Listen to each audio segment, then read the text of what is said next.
चलो रे भाई आवाज आई सिर करहिया काशी।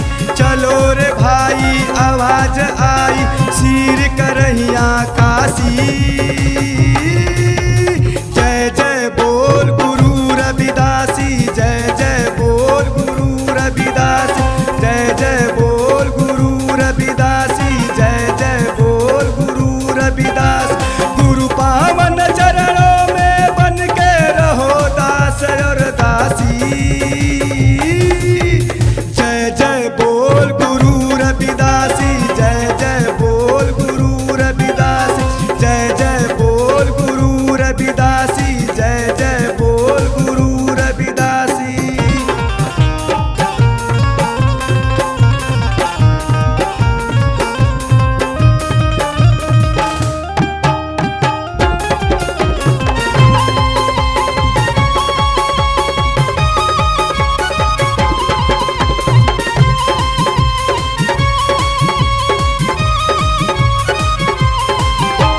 शीर गोवर्धन गौआ में सुख मिले गुरु के पौआ में।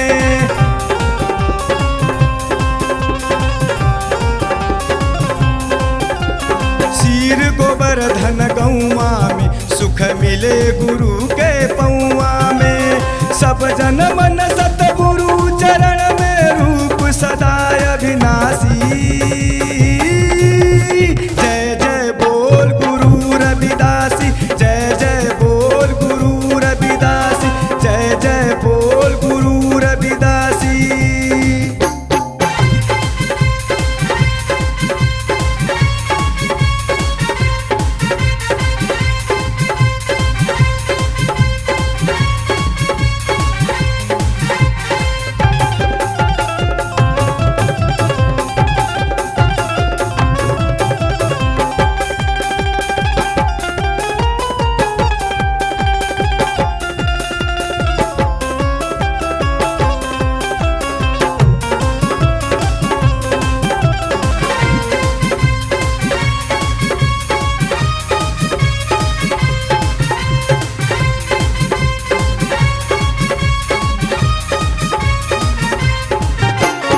अमर सदा है गुरु प्रकाशी, निर्गुण निराकार है भासी।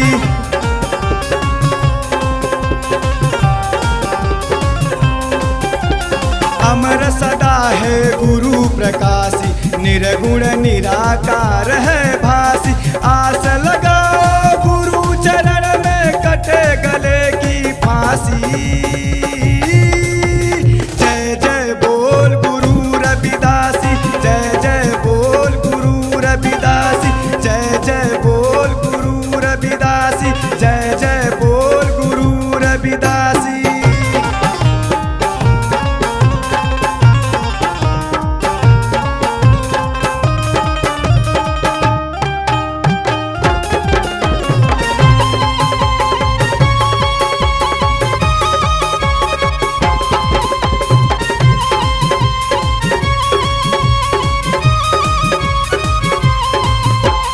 अमिट अनंत अखत कहानी, भला समझ कर जाते ज्ञानी।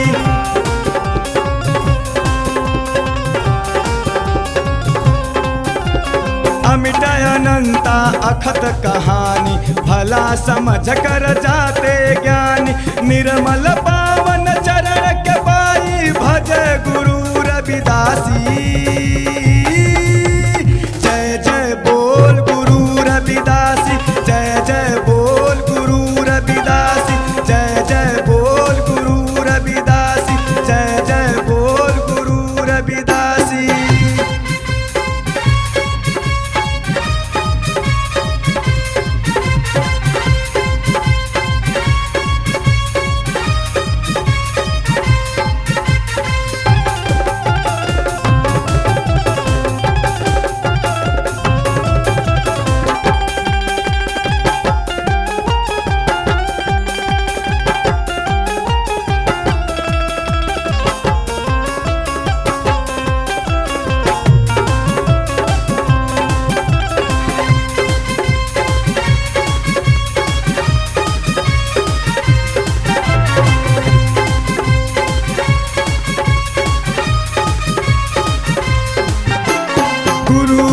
नाम कवि वेद मुनि, साधु की मन बात गुनी।